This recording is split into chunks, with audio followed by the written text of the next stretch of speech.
नौजवान संत श्री आशाराम जी बापू अपने हरपन मोला अंदाज में भगवान नाम की मस्ती की प्रसादी बांट दिया करते थे। आइए सुनते हैं नौजवान संत श्री आशाराम जी बापू का ये दुर्लभ सत्संग। तो मोक्ष के 4 द्वारपाल हैं। सम माना मन को रोकना। संत तेजानंद सूरत से आगे खरवारा गांव के नजीक साइहा तालाब के पास एक आंबावाड़ी थी, आम का बगीचा था। तेजानंद बाबा आम के बगीचे के चौकीदार को बोल रहे हैं कि एक आम दे दे। उसने कहा चल रहे काफर, साधु बनाए मुफ्त का माल खाने को। अपमान कर दिया, क्योंकि वो नवाब का नौकर था, अकड़े हुए का नौकर था। वो भी कम अकड़ नहीं थी और साहब से ज्यादा नौकर को अकड़ होती है। तो अपमान युक्त वचन कह दिए। लेकिन संत पुरुष ने कहा कि भैया भूख लगी है, दोपहर का समय है, ठाकुर जी को भोग लगाकर फिर भीतर वाले ठाकुर जी को खिलाऊंगा। राम रहीम सब एक ही है, और काफर फाफर करके तो क्यों पाप का भागी होता है। एक आम दे दे। लेक तो मुफ्त का आम खाना और पाप का भागी बनाना मेरे को। उठाया डंडा और दे मारा बाबा जी को। बाबा जी के मस्तक से लोहे की धार निकली। बाबा का पुण्य प्रकोप प्रज्वलित हो गया। बोला जो आम हरि भक्त के, साधु संत के और परहित के लिए जो काम में वस्तु काम नहीं आती, ये तेरे आम का बगीचा इमली का हो जाए। इतना कहते ही आम का बगीचा इमली का हो गया। और साधु के कंधे पे जो लंगोटी थी सूखी, उसको निचोया तो उसमें वड़ पड़ गए तो इमली का बगीचा जो था उस थड़ों में भी थोड़े वड़ आ गए। नौकर तो भागा नवाब के पास। नवाब को जाकर सुनाया। नवाब ने कहा तू सपना तो नहीं देख रहा है, पागलपन की बात करता है। आम का पेड़ कभी इमली हो सकता है? उस नवाब को पता ही नहीं कि मन में अथाह शक्ति है। जब विश्वामित्र के संकल्प से त्रिशंकु वहीं ठहर सकता है और वहीं राज्य हो सकता है, तो तेजानंद बाबा के संकल्प से आम इमली हो जाए तो क्या आश्चर्य है। एक मानव के छोटे से बूंद से राजे महाराजे पैदा हो सकते हैं। मोर के रस से, मोर के अंडे के रस से मोर के विभिन्न प्रकार के रूप और आंख और चौंच और पांख फूट निकलते हैं। तो चैतन्य स्वरूप परमात्मा में एकाग्र शम को प्राप्त हुआ महापुरुष अगर अपने आप में आ गया और कह दिया तो आम इमली हो जाए, इसमें क्या आश्चर्य है। ज्ञानेश्वर महाराज के कहने से चबूतरा चल सकता है, लीलाशाह बापू के कहने से नीम का पेड़ चल सकता है, तो आम इमली हो जाए तो ये तो छोटी बात है। लेकिन हम लोग जब इंद्रियगत जगत में जीते हैं, कार्य कारण के बाह्य नियमों के अंतर्गत हमारी जीवन यात्रा हो जाती है, तो हम इस ऊंचाई पर विश्वास करने के भी काबिल नहीं रहते हैं। अपितु नहीं तो मानव के मन में अद्भुत शक्ति है, और जितना जितना मन एकाग्र होता है उतना उतना वो शक्ति के भंडार से सुसज्ज होता जाता है। खैर, नवाब को जाकर कहा। नवाब ने कहा नहीं तू पागलपन की बात करता, कि हजूर रूबरू चलो देखो। आए रूबरू, देखा कि आम का बगीचा इमलियों से भरा है। वो तो गुस्से में आग बबूला हो गया। नवाब कहाँ गया कि वो काफर, कहाँ गया वो साधुड़ा। ढूंढा तो देखा कि तालाब के किनारे ध्यान मग्न। बोले अभी बंदगी में बैठ गया ढोंग करने, हमारा बगीचा सत्यानाश कर दिया। ऐसे करके अनाप शनाप बकवास उसने की। बकवास की तो साधु तो स्मित कर रहे हैं, शांत स्वभाव से निहार रहे हैं। क्रोध के आवेश में आकर बड़बड़ाने वाले व्यक्ति की शक्ति क्षीण होती है, लेकिन अपमान युक्त वचन को सहकर विश्रांति पाने वाले व्यक्ति की शक्ति और सामर्थ्य बढ़ जाता है। जय जय। आवेश से हमारी शक्तियां क्षीण होती है और क्षमता से हमारी शक्तियों का विकास होता है। उद्वेग से जीवन शक्ति का ह्रास होता है और विश्रांति से जीवन शक्ति का विकास होता है। उसने कहा अभी मैं तेरे को पकड़ा दूंगा। बाबा ने हंसते हुए कहा कि पकड़ा दे। सिपाहियों को हुक्म करा कि इसको गिरफ्तार कर लो। जो सिपाही आते हैं त्यों बाबा ने फिर एक नूरानी निगाह डाली और संकल्प कर दिया, तो सिपाहियों के पैर चिपक गए धरती से। पैर धरती से चिपक गए, अब आगे कैसे बढ़े? नवाब को और गुस्सा आया। नवाब ने कहा कि इन सिपाहियों के पैर चिपका दिया तूने? कहा फिर अब मैं तुझे नहीं छोड़ूंगा, मैं तुझे गिरफ्तार करूंगा। जो नजदीक आता है तो उसके हाथ, गिरफ्तार करने को हाथ जो उठ रहे हैं वो हाथ वहां स्थगित हो गए। बिना चमत्कार के नमस्कार नहीं, इतना कड़ा चमत्कार देखने के बाद वो नमस्कार करने के लिए गुड़गुड़ाता है कि मुझे माफ कर दो, मेरे हाथ जैसे थे ऐसे कर दो, मैं आपको पहचान नहीं पाया बाबा। बोले तू अपने को ही नहीं पहचानता तो मेरे को क्या पहचानेगा? मक्खी और मच्छरों की नाई, जैसे मक्खी मच्छर और विष्ठा के जंतु विष्ठा पर ही बिन बिनाते जीवन पूरा कर देते हैं, ऐसे ही है विषयी विलासी विकारी व्यक्ति। तू अपना जीवन विषय विलास विकार में ही बर्बाद कर रहा है। अपना जीवन कितना मूल्यवान है वही तुझे पता नहीं। इतना मूल्यवान मनुष्य जन्म तू बर्बाद कर रहा है तो संत सानिध्य का तू लाभ कैसे ले सकता है? तू तुझे ही नहीं पहचानता, तू अपना ही नाश कर रहा है। तो मेरे नाश के लिए दो शब्द तूने बोल दिए तो क्या मुझे दुख होता है? तू तेरे रास्ते जा, हम हमारे रास्ते जाने वाले। बोलते ही हाथ का इशारा किया तो दूर से घोड़ी भागती हुई आई। संत छलांग मार के रवाना हो गए और वो तो बाल खुजलाता रह गया। तो इस प्रकार की जब हम कथाएं या घटनाएं सुनते हैं तो एक दो नहीं, ऐसी कई है पुराण इतिहास और दंत कथाओं के द्वारा और इधर उधर के द्वारा, तो लगता है कि कुछ है। और जब ध्यान आदि नहीं करते हैं तो लगता है कि सब कपोल कल्पित है। विवेकानंद कहते हैं कि योग साधना में प्रवृत्ति करने के लिए योग का छोटा मोटा एक चमत्कार साधारण व्यक्ति को मिल जाए तो योग की यात्रा कर सकता है। प्रतिदिन सुबह दोपहर और शाम 10-10 प्राणायाम करे। दाएं नथुने से श्वास ले, बाएं से छोड़े, बाएं से ले और दाएं से छोड़े। ऐसा करने से उसकी नाड़ी शुद्धि होगी, तंदुरुस्ती ठीक होगी। तंदुरुस्ती ठीक होगी और मन थोड़ा सा एकाग्र होगा, और मन थोड़ा सा एकाग्र होते ही दूसरे के मन की बात का उसे पता चलने लग जाएगा।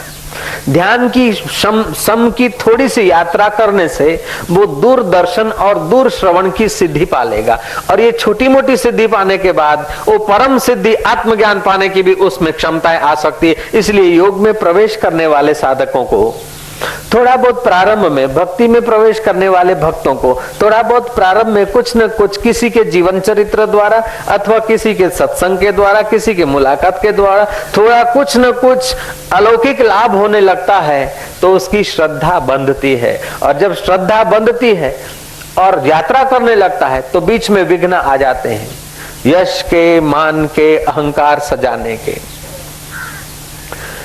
जीवन मुक्त एक महात्मा निजानंद स्वामी, उनका शिष्य निजानंद की पूरी आज्ञाओं का पालन करता हुआ एकांत में भजन करता था।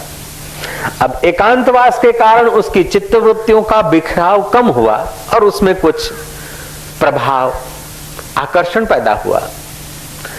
गुरु पूनम के दिन वो अपने गुरु के श्री चरणों में सिर झुकाने को गया तो और गुरुबाई उसको देखकर बड़े मान के शब्दों के साथ उसका स्वागत करने लगे। किसी ने कहा तो तुम्हें देखकर हमारी आंख चाहती है कि बार बार तुम्हें देखें, क्या तुम्हारे में अद्भुत आकर्षण है। दूसरे ने कहा तुम मानो प्रेम की मूर्ति बन गए हो। तीसरे ने कहा तुम्हारे वचन सुनकर हमारे कान अघाते नहीं। चौथे ने कहा सचमुच बुद्धिमान भी तुम ऐसे हो कि मानो बृहस्पति। गुरुदेव अपनी कुटिया में सुन रहे थे गपसप, बाहर आए और उस खास अपने प्यारे शिष्य को डांटा के चल रहे पाखंडी, पापी, दुष्ट। गुरु पूनम को मुंह दिखाने को आया, मेरे को मुंह मत दिखा, भाग जाए यहां से, निकल। अपमान युक्त वचन कहकर उसे भगा दिया। गुरु पूजन की विधि छोटी मोटी जो थी 5-25 शिष्यों के बीच की हो गई। अंतेवासी शिष्य थे, उन्होंने कहा कि गुरुदेव ये तो हमारा गुरु भाई को आपने इतना डांटा और वो आपको नमन करके चला गया, उसकी तो ख्याति खूब है, जहां रहता है वो सत्संग करता है। हम जब उसके आश्रम में गए तो उसके शिष्यों में भी उसके सद्गुण आने लगे थे, और नम्रता, प्रेम, सदाचार, पर दुख कातरता, प्राणी मात्र का हित चाहना, ये सद्गुण उसके साधन काल में इतने खिले हैं, उसकी वाणी में इतना ओज। फिर भी आपने उसको ऐसा डांटा, उसमें ऐसा कोई दोष था क्या? बोले मूर्खो, उसमें दोष नहीं था, दोष तुम में था।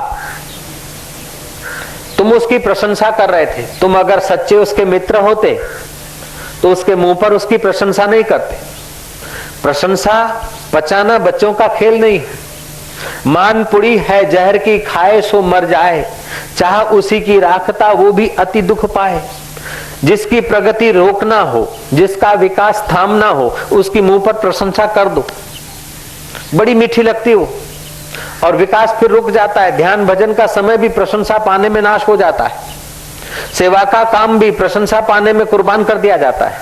जहां प्रशंसा होती है वही सेवा की जाती है। जहां अखबारों में छपता है वही कैटल कैंप चालू किए जाते हैं। छुप के कहीं हाथ लंबा करने की क्षमताएं दूर हो जाती। जहां बड़े बड़े नाम और चित्र और प्रसिद्धियां होती है वहीं कुछ देने लेने की बात होती है, नहीं तो चाहे पड़ोसी भूखा मरे। ऐसे दोष आ जाते हैं। ये प्रशंसा एक ऐसा मधुर अमृत है कि पीते पीते पीते पीले स्लो पॉइजन, उसका ध्यान भजन सेवा योग्यता सारी क्षीण कर देता है, और भीतर से सूक्ष्म फाका अहंकार क्रिएट होता जाता है। मुझे उसने सदगुरु की जगह पर स्थापित किया है, उसका अहित न हो ये मेरा कर्तव्य है। वो तो मेरा प्राण है, मैं तो उसे बहुत चाहता हूं, लेकिन तुम उसकी प्रशंसा करके उसको गिरा रहे थे। इसलिए अब एक एक को समझाने की अपेक्षा तुमको अगर डांटू तो तुम पचा न सकोगे, वो पचा सकता था, उसीलिए मैंने उसको डांट दिया। तो जो महापुरुष समको प्राप्त हुए हैं वे मूल्य समझते हैं मन की एकाग्रता का, वे मूल्य समझते हैं अपने मनुष्य जीवन का, और जो उस समता को, सम को नहीं पचा पाए, वे छोटी मोटी उपलब्धियों में अपनी एकाग्रता खर्च कर देंगे। वो छोटी मोटी प्रशंसा में अपनी एकाग्रता की बलि दे देंगे। वो छोटे मोटे धन में, छोटी मोटी वाहवाही में, छोटी मोटी रिद्धि सिद्धि में अपनी एकाग्रता का प्रदर्शन कर देंगे। श्रीमद राजचंद्र का एक शिष्य था, त्राटक करके उसने एकाग्रता की थी, और एक कोने से दूसरे कोने में उठाकर रख देता था एक तिजोरी को, निगाहों के बल से, एकाग्रता के बल से। मैंने सुना है तहां तक 8 मन की तिजोरी को अपनी एकाग्रता के बल से वो दृष्टि से उठाकर दूसरी तरफ रख देता, हाथ पैर स्पर्श किए बिना, केवल दृष्टि मात्र से। श्रीमद राजचंद्र को जब पता चला तो राजचंद्र बहुत नाराज हुए कि जो 4 मजदूर काम कर सकते वो 12 साल की एकाग्रता का तू यही उपयोग कर रहा है। कितना बेवकूफ है, कितना मूर्ख है। पानी पे चलना, आकाश में उड़ना, जमीन में गड़कर दूसरी जगह प्रकट हो जाना, ये सारी रिद्धि सिद्धियां, अणिमा गरिमा लघिमा, ये सारी मानसिक सिद्धियां भी एकाग्रता से, शम से प्राप्त होती है। प्राणायाम से तंदुरुस्ती प्राप्त होती है, नाड़ी शोधन से शरीर तंदुरुस्त रहता है। लेकिन वेदांत दर्शन के ज्ञाताओं का, ब्रह्मवेताओं का और जीवन मुक्त महापुरुषों का लक्ष्य केवल तुम्हारा शरीर तंदुरुस्त रखना ही नहीं है। शरीर तंदुरुस्त तो पशुओं का भी होता है। मनुष्य की अपेक्षा तो पशु ज्यादा तंदुरुस्त होते हैं, और लंबी आयुष्य वाले पेड़ भी होते हैं। ऐसे कोई दरकत होते, वटवृक्ष होते जो 5-5 हजार वर्ष की आयुष्य होती है। तो लंबा आयुष्य अगर योग का लक्ष्य है तो वो योग हमें नहीं चाहिए। तंदुरुस्ती ही अगर योग का लक्ष्य है तो वो योग हमें मान्य नहीं है। योग का लक्ष्य है कि परमात्मा से जो वियोग हुआ है वो वियोग पूरा हो जाए और हम जीवात्मा परमात्मा तत्व का साक्षात्कार करके सदा सदा के लिए जन्म मरण के चक्कर से छूट जाए। यही योग का लक्ष्य है। पतंजलि भगवान ने कहा, योगश्चित्त वृत्ति निरोध तद दृष्टे स्वरूपे अवस्थानम। चित्त की वृत्तियां इधर उधर जो बिखरी है वो शांत होकर अपने स्वरूप में विलीन हो। वेदांत दर्शन योग उसे कहते हैं कि अंतःकरण अवच्छिन्न चैतन्य जो शाश्वत चैतन्य से सत्ता लाता है, तो अंतःकरण में जो चैतन्य है और व्यापक जो चैतन्य है, उन दोनों का आपस में अभेद ज्ञान ही योग है। जीव ब्रह्म की एकता ही योग है। जीव का वास्तविक स्वरूप और ब्रह्म का वास्तविक स्वरूप ज्ञात हो जाए, इसी को योग कहा वेदांत के निगाहों से। जब तक चित्त में इच्छाएं, वासनाएं, आकांक्षा रहती है, तब तक गिड़गिड़ाने की प्रार्थनाएं होती है। जब इच्छाएं, वासनाएं चली गई तो गिड़गिड़ाने की प्रार्थना नहीं होती है। परमात्मा को प्यार करते हुए अपना अहम और परमात्मा के मैं को और अपनी मैं को एकत्व के रूप में साक्षात्कार करके योगी परम तत्व का अनुभव करने लगता है। तो वशिष्ठ जी कहते हैं कि मोक्ष के 4 द्वारपाल है। सम माना मन को रोकना, संतोष, संतोषवान जितना सुखी है इतना तो इंद्र भी सुखी नहीं हो सकता। अगर इंद्र को संतोष नहीं है तो इंद्र के वैभव के सुख भोगने पर भी इंद्र सुखी नहीं रह सकता है। जो समझते हैं धन से तृप्ति होती है वे गलत मान्यता में है। न सत्ता से तृप्ति होती है, न धन से तृप्ति होती है।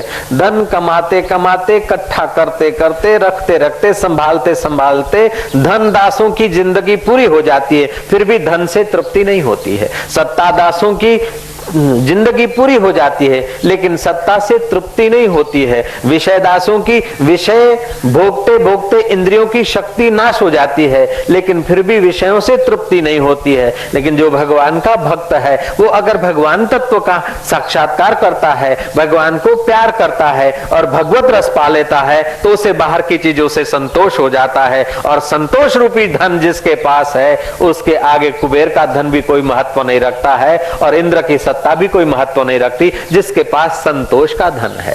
सम संतोष विचार, विचार ये करना है कि मैं कौन हूं, अपने वास्तविक स्वरूप को खोजे। मैं कौन हूं, जगत क्या है और ईश्वर और हमारे में दूरी कैसी है। जो मुझे मिला है वो कब तक, पत्नी कब तक, पुत्र कब तक, पति कब तक, गहने कब तक, हीरे कब तक, जवाहरात कब तक। विचार करे कि आखिर क्या आ मळ्યું પછી શું। छोकरी जी मिट्टी मैटी थी पोछा, नाठी सुठो मिलियो पोछा,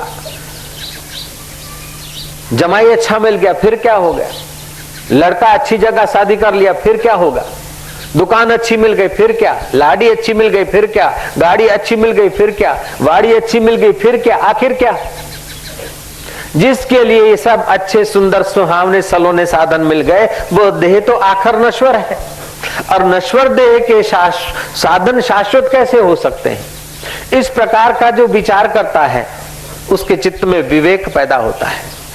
विवेक और विचार जिसके जीवन में आ गया वो इन संसारी वस्तुओं का उपयोग तो करेगा लेकिन इसमें आसक्त नहीं होगा। उसकी प्रीति बनी रहेगी तत्व को पाने की, परमात्मा को पाने की।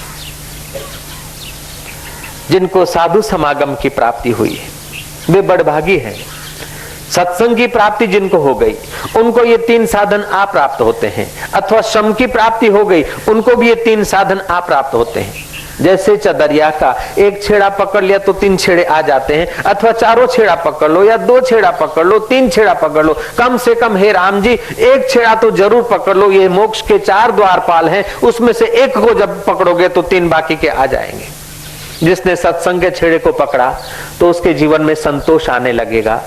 जिसने सत्संग को पकड़ा उसके जीवन में थोड़ी बहुत एकाग्रता सम आने लगेगा। जिसने सत्संग सुना उसके अंदर में विचार उत्पन्न होने लगेगा। कबीर जी ने कहा सत्संग की आधी घड़ी सुमरण वर्ष 50, वर्षा वर्षे एक घड़ी अर्थ फिरे 12 मास। तो वशिष्ठ जी कहते हैं कि मोक्ष के 4 द्वारपाल हैं। चत्वारः परिकीर्तिताः, समो विचार संतोषः, चतुर्था साधु संगमः।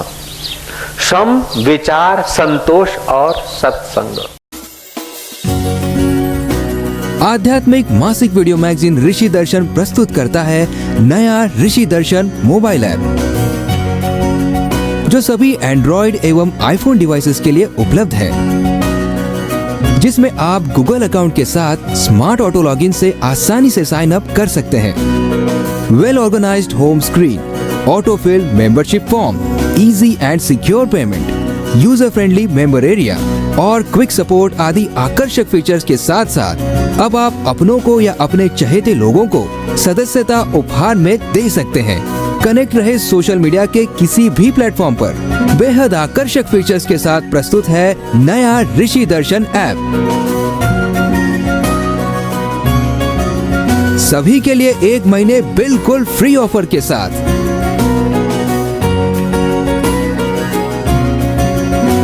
आज ही ऐप स्टोर अथवा प्ले स्टोर से डाउनलोड करें।